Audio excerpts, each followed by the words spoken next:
اچھا، عید پر یہ ہوگا کہ دوبارہ سے ہوگا یہ کہ شاپنگ مالز کا رش بڑھے گا، عید کی شاپنگ کے لیے لوگ جائیں گے، بکرا منڈیوں میں جائیں گے، عید کی چھٹیاں چونکہ اس وقت ہو سکتا ہے طویل ہو جائیں، پورا ویکنڈ مل جائے، لوگ سیاحت کے لیے بھی جانا چاہیں گے ناردرن ایریاز وغیرہ، تو اس کے حوالے سے بھی کیا پالیسی بنائی جا رہی ہے؟ پابندیاں لگیں گی اس بار؟ دیکھیں، یہ میں آپ کو وہی بتا رہی ہوں کہ یہ سب ڈیپینڈ کرے گا کہ یہ ٹرینڈ ہمیں آنے والے ہفتے میں، عید سے پہلے جو ہفتہ ہے اس میں کیا ٹرینڈ ہے۔ اس وقت لوکل انتظامیہ بھی متحرک ہے کہ ایس او پیز پہ عمل درآمد کرایا جائے، اور ویکسینیشن کے پروسیس کو بھی جس طرح آپ دیکھ رہے ہیں کہ کافی تیز کیا جا رہا ہے۔ جس طرح سے ہماری یہ خواہش تھی کہ ہم بڑی عید سے پہلے زیادہ سے زیادہ لوگوں کو ویکسینیٹ کر دیں تاکہ پابندیاں اتنی سخت نہ کرنی پڑیں، پر یہ سارا فیصلہ ہوگا، میں سمجھتی ہوں کہ یہ جو کمنگ ویک ہے اس کے اندر ٹرینڈز کو دیکھا جائے گا، اور اگر یہ ٹرینڈز اسی طرح بڑھتے رہے تو ڈاکٹر صاحب، پچھلی بار ہم نے دیکھا تھا کہ لوگ ناردرن ایریاز گئے تھے بڑی تعداد میں ٹورزم کے لیے، وہاں پہ بہت، تو آپ لوگوں نے منع کر دیا تھا لاسٹ ٹائم، تو اب کی بار زیر غور ہے کہ ناردرن ایریاز جانے والے، چھٹیوں میں جانے والے لوگ، ان کو منع کیا جائے گا یا اس کے لیے بھی ابھی دیکھا جائے گا؟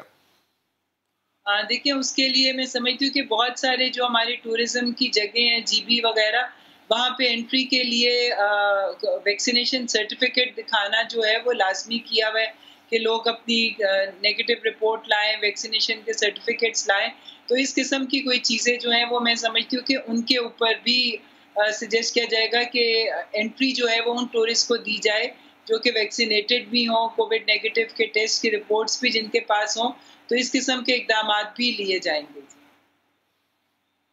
اچھا، ٹھیک۔ اچھا، جو ڈیلٹا ویریئنٹ کی بات ڈاکٹر صاحبہ کی جا رہی ہے، اس کے بارے میں بتائیے گا، یہ پاکستان میں پھیل رہا ہے بہت تیزی سے؟ دیکھیں، سب سے پہلے تو میں آپ کو بتا دوں، جس کو ڈیلٹا ویریئنٹ کہہ رہے ہیں یہ وہ ہے جس کو انڈین ویریئنٹ بھی کہتے ہیں۔ اس کے بارے میں پہلے تو میں یہ بتا دوں کہ یہ باقی جو اس سے پہلے کے ویریئنٹس تھے، جو کہ یو کے کا ویریئنٹ، وہ آلریڈی زیادہ اس کی ٹرانسمیشن ریٹ تھا، تو یہ والا ویریئنٹ جو ہے یہ اس سے بھی تھوڑا سا زیادہ اس کی ٹرانسمیسیبلٹی ہے کہ یہ زیادہ ایزلی ٹرانسمٹ ہو جاتا ہے، مگر اس کی وجہ سے ابھی تک ہم نے کوئی سیریس ڈیزیز، ہم یہ نہیں کہہ سکتے کہ یہ زیادہ کوئی سیریس ڈیزیز کاز کرتا ہے۔ ڈیزیز اتنی ہی انٹینسٹی کی ہے جتنی باقی ویریئنٹس کی ہے، مگر یہ پھیلتا زیادہ تیزی سے ہے۔ تو یہ کچھ جگہوں پہ ہمیں یہ ویریئنٹ ملا ہے پاکستان میں، اس کا ڈیفینیٹلی ہمارے پاس ایویڈنس ہے، کیونکہ جو باہر سے ٹریولرز آتے ہیں ان کا ایئرپورٹ کے اوپر اسکریننگ ہوتی ہے، ان کی ٹیسٹنگ ہوتی ہے، جو پازیٹیو پیشنٹس ملتے ہیں ان کی پھر سیرو پریویلنس کا ٹیسٹ جو ہے وہ بھیجا جاتا ہے NIH وغیرہ میں، تو وہاں پر ہمیں ٹیسٹ کے جو نمونے گئے ہیں ان میں یہ ڈاکٹر صاحب ہمارے ملک میں لگنے والی جو ویکسین ہے، کیا وہ اس انڈین ویریئنٹ یا ڈیلٹا ویریئنٹ اس کو کہہ لیں، کیا اس کے لیے مؤثر ہے؟ جی بالکل، یہ ہماری پاس جو اس وقت جتنی بھی ویکسینز استعمال ہو رہی ہیں وہ تمام ویریئنٹس کے لیے مؤثر ہیں۔ اس میں یہ ضرور ہو سکتا ہے کہ مے بی کسی کا وہ ویسے بھی مطلب کوئی بھی ویریئنٹ ہو یا کووڈ کا اوریجنل وائرس بھی ہو، آپ کو پتہ ہے کہ ویکسین کی ایفیکیسی کسی کی 75% ہے، کسی کی 85% ہے، کچھ 92% بھی ہے، یعنی کہ اس کا مطلب یہ ہے کہ ہر ویکسین میں تھوڑی سی گنجائش ضرور رہتی ہے کہ ویکسین کے بعد بھی آپ کیچ کر سکتے ہیں کرونا، مگر اس میں 100% جو ایفیکیسی ہے وہ یہ کہ آپ کو اگر کرونا یا کووڈ ہوتا بھی ہے تو آپ کی ڈیزیز بہت مائلڈ فارم میں ہوگی اور آپ کو ہاسپٹلائزیشن کی یا سیریس ڈیزیز کی طرف آپ نہیں جاتے، اس لیے ویکسینیشن جو ہے وہ بالکل افیکٹو ہے تمام ویریئنٹس کے لیے۔ ٹھیک ہے ڈاکٹر صاحب، بہت بہت شکریہ آپ کے قیمتی وقت کا۔ آگے بڑھیں گے ناظرین، حکومت کو ڈرانے والے، شکوے شکایتیں کرنے والے، خیال کرنے اور احساس کرنے کی درخواست کرنے والے، بجٹ منظوری میں رکاوٹ کا ارادہ ظاہر کرنے والے، تحریک عدم اعتماد لا کر حکومت کو گرانے کی دھمکیاں دینے والے جہانگیر ترین اور ان کے گروپ کہاں ہیں، خاموش کیوں ہیں؟ کیا ان کے خلاف تحقیقات تھم چکی ہیں تو اس کی وجہ کیا ہے؟ وہ شکایتیں، دوریاں، تلخیاں اس وقت کس مرحلے پر ہیں، کس موڑ پر ہیں؟ جہانگیر ترین اور ان کے گروپ کے خاموشی پر اصرار ہو چکی ہے۔ بہت سے سوالات کو جنم دے رہی ہے۔ کیا ترین گروپ نے اپنے سیاسی ارادے پسے پش ڈال دیے ہیں یا یہ خاموشی وقتی ہے؟ کیا ترین گروپ کی اور تحریک انصاف کی دوستی ہو چکی ہے؟ کیا تحریک انصاف اور عمران خان یوں گروپ بنانے پر جہانگیر ترین کو معاف کر دیں گے؟ اگر معاف نہ کیا تو پھر کیا ہوگا؟ کیا تحریک انصاف سے الگ ہو کر جہانگیر ترین اور ان کا گروپ سیاسی طور پر زندہ رہ پائے گا؟ جب جہانگیر ترین کے خلاف تحقیقات شروع ہو گئی تھی اس وقت انہوں نے وزیر اعظم عمران خان کے ساتھ اپنی دوستی کے حوالے بھی دیے تھے اور ممکنہ دشمنی سے ڈرایا بھی تھا۔ میں تو دوست تھا، مجھے دشمنی کی طرف کیوں دھکیل رہے ہو؟ میں تو دوست تھا بھائی، دوست ہی رکھو۔